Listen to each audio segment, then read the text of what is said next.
Hashtag the Draconian fleet lands on primitive Earth. They never left orbit. Commander Kalen stood on the bridge of the Iron Fong, his posture rigid with pride as he gazed at the holographic display of the approaching solar system.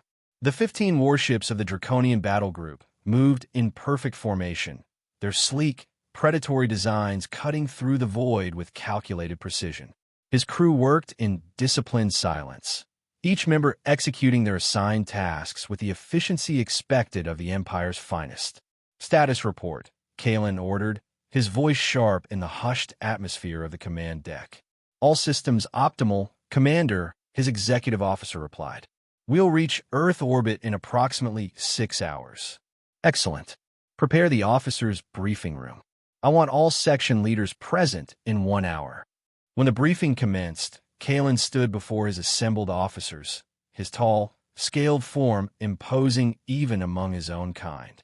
The room's lighting emphasized the metallic sheen of his ceremonial armor, worn specifically for this momentous occasion. The mission parameters are straightforward. He began, activating the central holographic display to show their target planet. Earth has been classified as a Gamma-class dead world.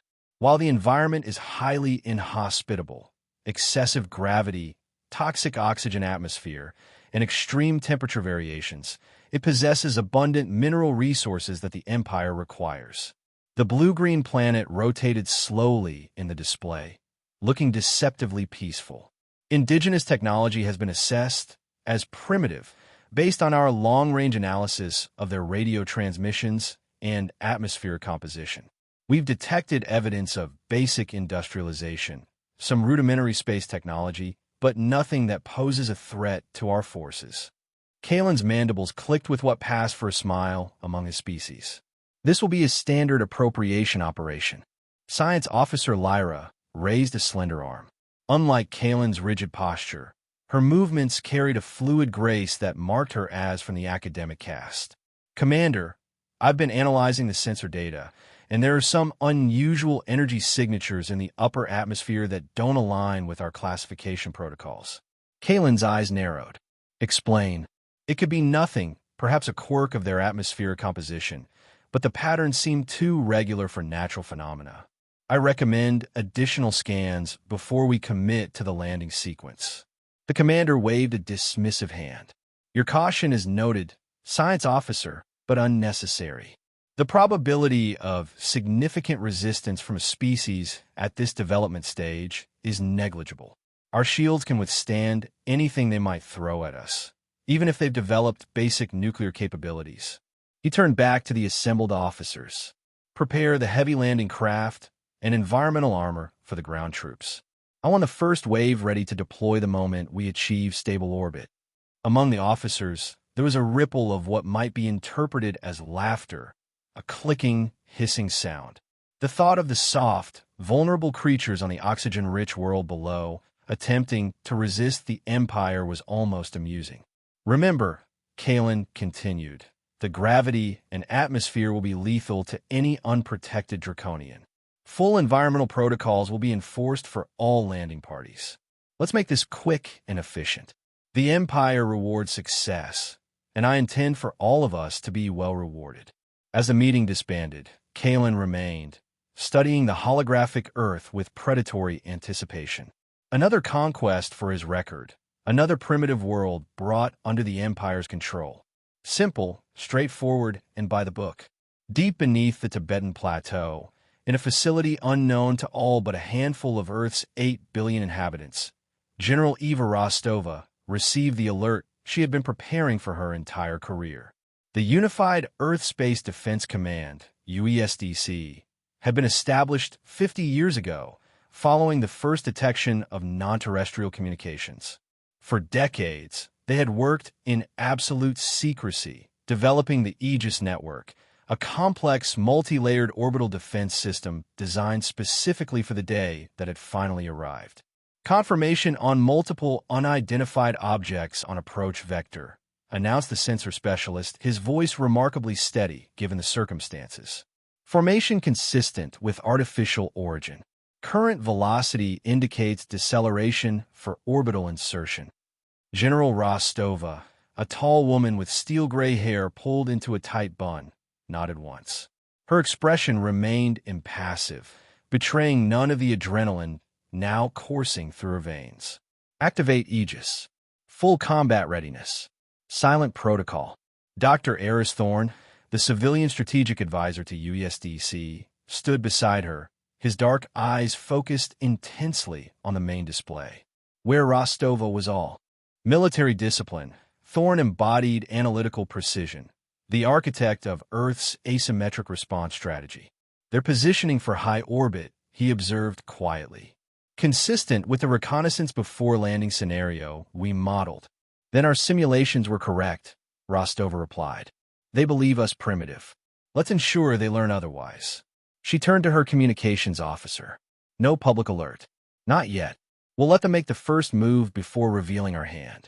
On the Iron Fong, Commander Kalen took his position on the command platform as the fleet achieved Earth orbit. From this vantage point, the planet looked even more vibrant. Oceans of deep blue, land masses of green and brown, swirling white cloud systems. So different from the barren, industrialized worlds of the Empire. Begin Phase 1, he ordered, watching as the first wave of landing craft detached from their carrier ships. Commence atmospheric entry. The sleek, angular vessels began their descent toward the blue planet, their heat shields glowing as they hit the upper atmosphere. Kalen allowed himself a moment of satisfaction. Soon, another world would know the inescapable might of the Draconian Empire. The first sign that something was wrong came as the landing craft reached the upper stratosphere. Commander, the tactical officer's voice held an unfamiliar edge of alarm. The lead vessels are reporting unusual energy fluctuations. Their systems are experiencing interference. Kalen frowned. Source? Unknown, sir. It appears to be coming from. The officer never finished his sentence. The main view screen erupted with blinding flashes of light as energy beams sliced through space, intercepting the descending vessels with surgical precision. Simultaneously, hypervelocity projectiles, too small and fast for the Draconian tracking systems to lock onto effectively, tore through the formation of landing craft. Multiple direct hits, shouted the tactical officer over the sound of emergency alarms. Landing vessels Alpha through Epsilon have been destroyed. The others are reporting critical damage or have lost control. Kalen stared in disbelief at the chaos unfolding on the display. The carefully planned descent had transformed into a massacre in seconds. Where had this firepower come from? Their scans had shown no orbital weapons platforms, no defense systems of this sophistication. Full shields, he roared, recovering from his momentary shock. Target those energy sources and return fire. Sir, we can't get a lock, the weapons officer replied, fingers dancing frantically over her console. They're using some kind of stealth technology, and the platforms appear to be in constant motion. Our targeting systems can't keep up with the shifting signatures. The Iron Fong shuddered as something impacted its shields. Damage report, Kalen demanded. Shields holding at 87%, but that was just a glancing hit, reported the engineering officer. These weapons are more powerful than anything a primitive world should possess. Kalen watched in mounting fury as more of his landing craft were torn apart or sent spiraling out of control. On another screen, he could see the Draconian destroyer Void Talon attempting to provide covering fire for the retreating vessels, only to be met with a concentrated barrage that overwhelmed its forward shields. Critical damage warnings flashed as the destroyer's propulsion systems were systematically targeted and destroyed. Abort the landing, Kalen ordered, his voice tight with controlled rage. All vessels withdraw to higher orbit immediately. Regroup at fallback position Alpha. As the surviving ships scrambled to escape the unexpected killing zone, Science Officer Lyra approached Kalen, her posture deferential but urgent. Commander, preliminary analysis indicates we've severely miscategorized this world, she said quietly. These defense systems are not primitive. They're sophisticated, multi-layered, and extremely dangerous. The Empire's classification data was catastrophically incorrect. Kalen's jaw tightened, the scales along his neck darkening with anger and humiliation. How is this possible? We detected nothing but basic technologies. It appears they've been concealing their true capabilities, Lyra replied. Their entire defensive infrastructure must be shielded or disguised to present the appearance of a less advanced civilization. Before Kalen could respond, the communications officer interrupted. Commander, we're receiving a transmission from the planet. It's being broadcast on an open channel using basic mathematical sequences. They clearly intend for us to understand it. On screen, Kalen ordered. The message was brief and unmistakable in its intent. Leave. Immediately, Kalen hissed, his claws digging into the armrests of his command chair. Not only had his forces been bloodied without landing a single soldier on the surface, but now these presumed primitives were issuing demands. Unacceptable. Analyze their defensive capabilities, he ordered Lyra. Find weaknesses. We will not be driven away by inferior beings who've simply managed a technological surprise. In the hours that followed, the Draconian fleet regrouped at a safer distance, while Lyra and her team worked feverishly to understand what they were facing. Their findings were disturbing. The system appears to be called Aegis, Lyra reported during an emergency war council. Based on our sensor analysis and intercepted communications, it's a multi-layered defensive network that includes energy weapons, kinetic kill vehicles, electronic warfare capabilities, and what appears to be an AI coordination system. She displayed a schematic showing the Earth surrounded by concentric layers of defensive systems, some visible, others indicated only by energy signatures or movement patterns. The sophistication exceeds many of our own planetary defense systems, she continued. They've distributed their platforms throughout near-Earth orbit, making it impossible to neutralize with a single strike. Additionally, they seem to be using the planet's radiation belts and orbital debris as natural camouflage and protection. One of the ship captains, a grizzled veteran named Cerex, growled, "So we can't punch through?" "Not with brute force," Lyra confirmed. "At least, not without sustaining unacceptable losses." Kalen paced the length of the war room, his mind racing. This was unprecedented in his experience. The standard Draconian approach of overwhelming force and technological superiority had failed, leaving him without a clear path forward. "What about probing attacks?" he suggested. "Use stealth drones to identify weak points in their defensive grid." "We can try," Lyra agreed, though their sensor capabilities have proven more sensitive than we anticipated. Kalen nodded. "Deploy reconnaissance drones and prepare long-range strikes against suspected Aegis nodes. We'll test their response patterns, look for blind spots or reaction delays." In the UESDC command center, General Rostova and Dr. Thorne watched the Draconian fleet's movements with intense focus. The initial contact had gone exactly as they had hoped. The aliens had underestimated Earth's defenses and paid the price. But both knew this was only the beginning. "They're regrouping and reassessing," Thorne observed, studying the tactical display. "The question is whether they'll escalate or withdraw." Rostova's expression remained grim. "Based on your psychological profiles of potential invaders, which do you think more likely?" Thorne considered this. If they follow patterns similar to human military hierarchies, their commander has now suffered a significant loss of face. Retreating without attempting to salvage the situation would likely be career suicide, possibly literal, depending on their culture. I expect they'll probe for weaknesses, then attempt a more cautious approach. Then we continue with the asymmetric response strategy, Rostova decided.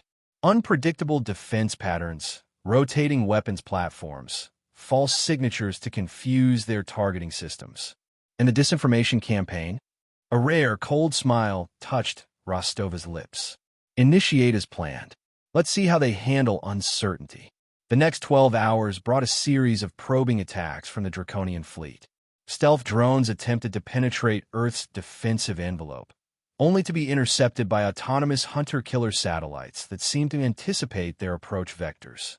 Long-range energy weapons fired from the Draconian warships were either absorbed by specialized shields or evaded entirely, as the targeted platforms simply weren't where they appear to be. Kalen watched with growing frustration as each attempt was thwarted. "How are they predicting our movements so accurately?" he demanded. "I believe they're using our own targeting systems against us," Lyra suggested. "Our sensor sweeps may be revealing our intentions before we act." The situation deteriorated further when Kalen authorized a fighter squadron to attempt a high-speed assault on what intelligence had identified as a key Aegis command node. The sleek Draconian fighters, each piloted by an elite warrior, engaged their stealth systems and accelerated toward the target. They were met by swarms of Earth's unmanned interceptors, smaller, faster craft that moved with an organic unpredictability. The Draconian pilots, trained in formal combat doctrines against conventional opponents, found themselves overwhelmed by the seemingly chaotic yet devastatingly effective tactics. 3 fighters were destroyed outright, while the others barely escaped back to their carrier ships. Worst of all was the loss of the escort vessel Claw of Destiny.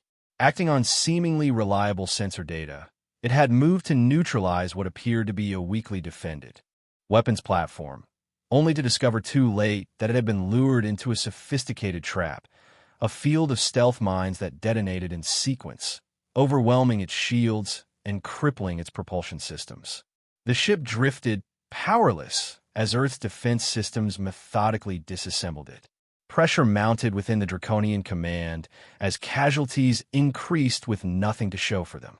The crew, initially confident in their technological superiority, now moved with nervous tension. Whispers spread through the lower decks. Perhaps the classification systems that had served the Empire for centuries were fundamentally flawed. If Earth had been so drastically misjudged, what other surprises awaited them in the galaxy? Kalen felt the weight of these doubts, even as he struggled with his own. The doctrine that had shaped his entire career, the inevitability of Draconian dominance through superior technology and discipline, was crumbling before his eyes. These primitives had not only prepared for invasion, but had developed countermeasures specifically designed to neutralize Draconian advantages. A second message arrived from Earth, longer this time. "Your presence constitutes an act of war. Each hour that passes will bring more severe consequences." The implied threat hung in the air as Kalen considered his dwindling options. They couldn't advance, couldn't achieve their objectives, and now he wasn't entirely certain they could retreat safely either. The humans had demonstrated the ability to target ships with precision at extreme ranges. Would they allow the Draconian fleet to simply leave after this act of aggression? Alone in his quarters, Kalen reviewed footage of Earth's defensive actions, noting patterns and adaptations that spoke of careful preparation. These weren't the desperate, improvised responses of a surprised civilization. The humans had been ready, had perhaps been preparing for decades. How had Empire intelligence failed so completely? As if in answer to his unspoken question, his communication panel chimed. "Commander," came Lyra's voice, "I've decoded a portion of their internal communications. I think you should see this immediately." The data Lyra had intercepted revealed fragments of Earth's defense protocols, enough to paint a disturbing picture. The humans had united their planet's military resources specifically to counter extraterrestrial threats. They had developed the Aegis system through decades of preparation, guided by comprehensive simulations of various invasion scenarios. Most disturbing was a partial strategy document authored by someone named Thorn, a series of asymmetric response protocols designed explicitly to counter technologically superior invaders.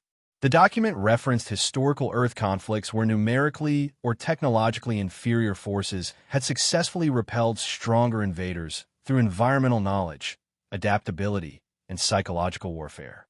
"They've been preparing for us," Kalen murmured, "or someone like us, for generations."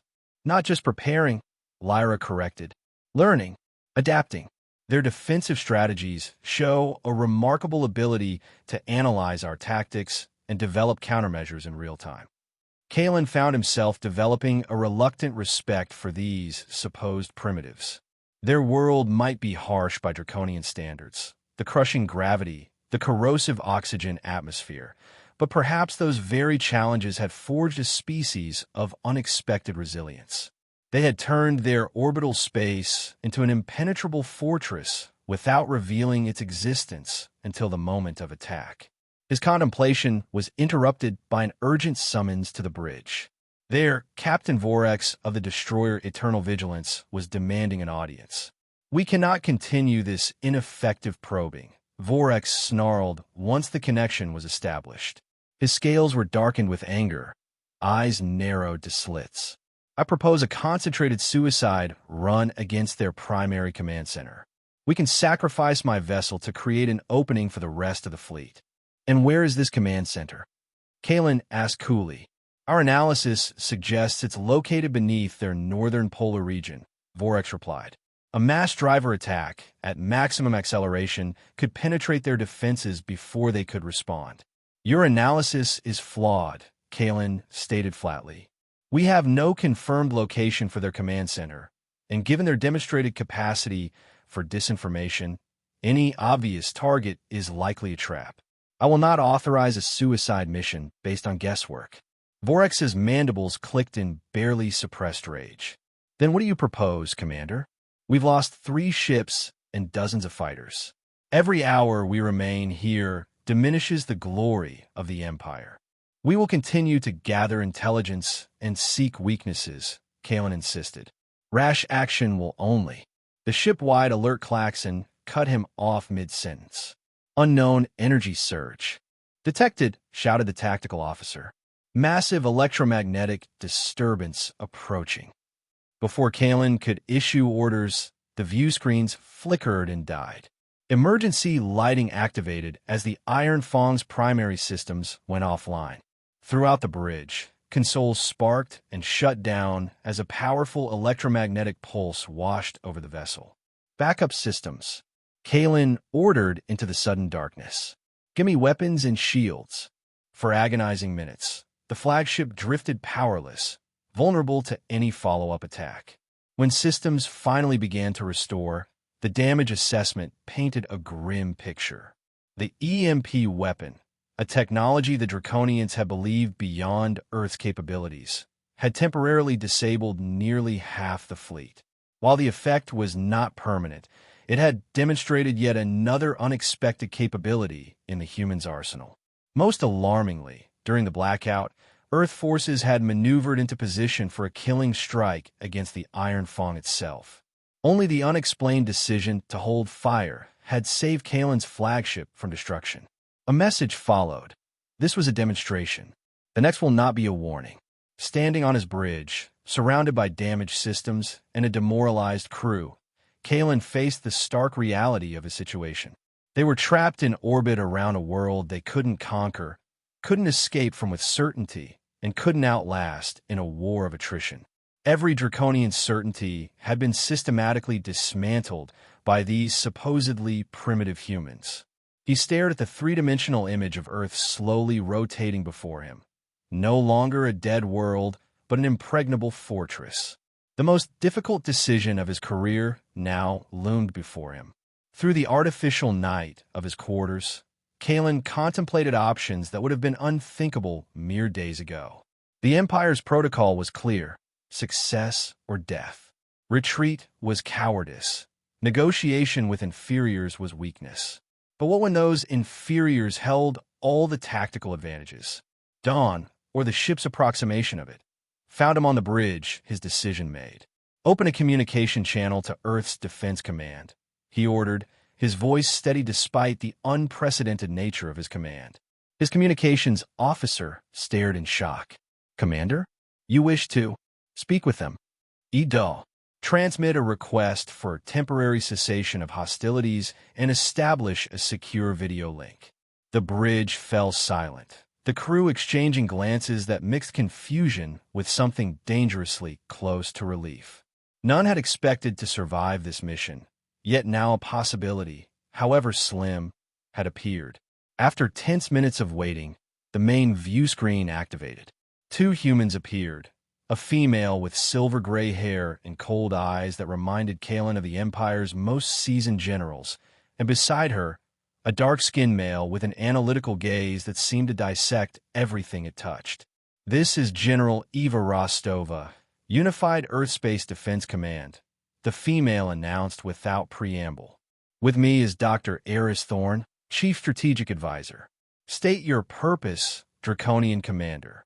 Kalen straightened, maintaining the dignity expected of an Imperial officer. I am Commander Kalen of the Imperial Draconian Fleet vessel, Iron Fawn. I propose a discussion of terms to end the current conflict. Interesting, Rostova replied, her expression unchanging. You initiated an unprovoked attack on our world, and now you wish to discuss terms? What exactly do you propose? A mutual de escalación, Kalen stativ. This conflict serves neither of our interests.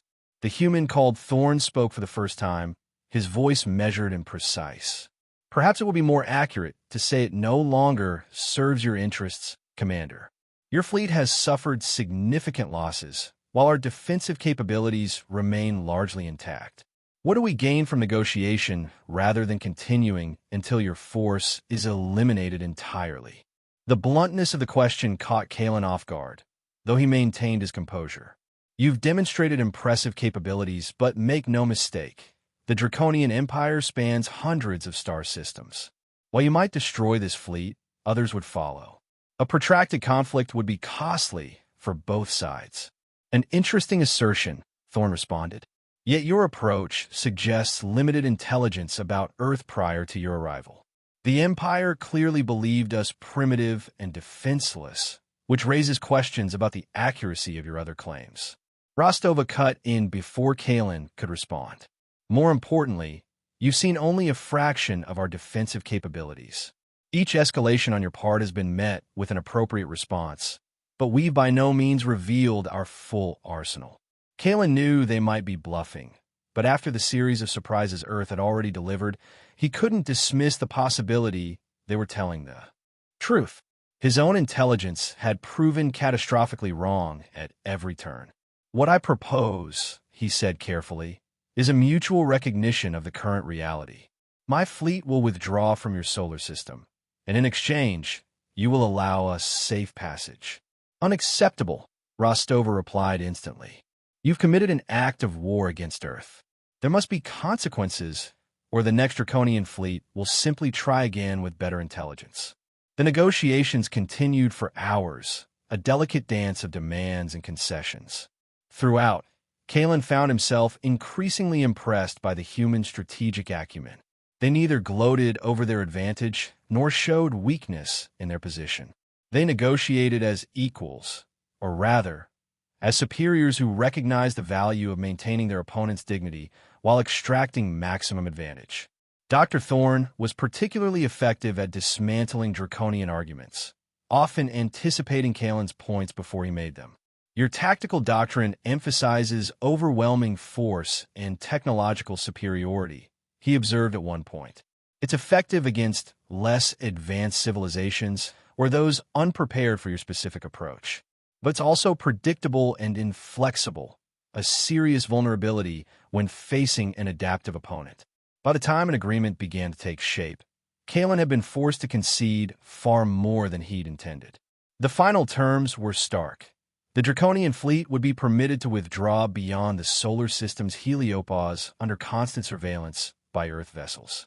In exchange, Kalen would provide detailed technical data on his fleet's capabilities and, most humiliatingly, commit to delivering an accurate report about Earth's defensive strength to the Draconian High Command. How can I trust that you'll honor these terms once you're safely away? Rostova asked as they reviewed the final agreement. Because I give you my word as an Imperial officer, Kalen replied stiffly. Thorne's expression showed skepticism. Forgive me, Commander, but your Empire's history of honoring agreements with inferior species is unknown to us. We require more tangible assurance. After further negotiation, they settled on a compromise. Earth would maintain weapons lock on the Draconian vessels throughout their withdrawal. Additionally, Kalen would transmit the agreed-upon technical data before leaving the solar system, and Earth would retain the right to destroy the fleet if any vessel deviated from the prescribed exit route. It was by any measure a complete capitulation disguised as a negotiated withdrawal. Yet Kalen found himself relieved. His fleet, what remained of it, would survive, and he would have fulfilled his primary duty as commander, bringing his people home. The extraction process was a somber affair. The battered Draconian ships, once proud symbols of imperial might, limped away from Earth under the watchful eyes of sleek, unnamed Earth vessels that materialized from hidden positions to escort them to the solar system's edge. These escort ships, smaller than the Draconian warships but radiating power readings that suggested disproportionate combat capability, maintained perfect formation, their weapon systems visibly powered and locked on their charges. On the bridge of the Iron Fong, Kalen sat silently watching Earth diminish on the view screen. He had failed utterly in his mission objectives, but perhaps had saved the fleet from complete destruction. His report to the High Command would send shockwaves through the Empire. Earth, the primitive planet, had defended itself without a single ground battle. They were strong, resilient, and completely miscategorized. More troubling were the implications for Empire policy. How many other worlds have been incorrectly assessed? How many other potential conquests might reveal similar surprises? The classification system that had guided imperial expansion for centuries suddenly seemed dangerously unreliable. As the blue planet faded to a distant point of light, Kalen reflected on the ultimate irony. They had never left orbit. The invasion had been stopped before a single Draconian boot touched Earth soil. The humans had transformed orbit itself into the battlefield where they excelled, rendering the Empire's ground combat superiority irrelevant. Science Officer Lyra approached, standing quietly beside his command chair. "Your assessment was correct from the beginning," Kalen acknowledged without looking at her. "I should have heeded your warnings about the anomalous energy readings. None of us could have predicted the extent of their capabilities," she offered. "Our entire paradigm was flawed." "The High Command will not be pleased with our report," Kalen said, finally turning to face her. "They may well make examples of us." Lyra's expression remained calm. "Perhaps.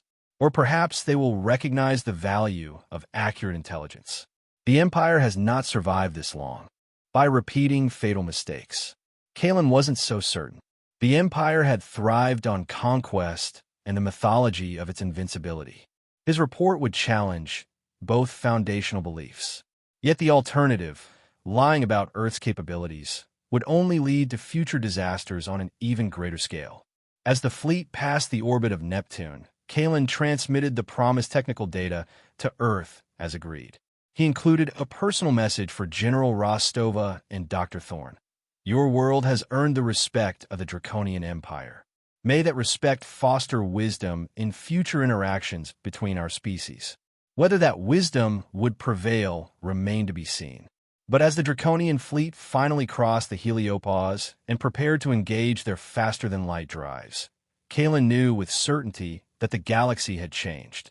The Empire's expansion had met its first significant check, and Earth, the supposedly primitive, harsh, deadly world, had revealed itself as perhaps the most dangerous planet yet encountered.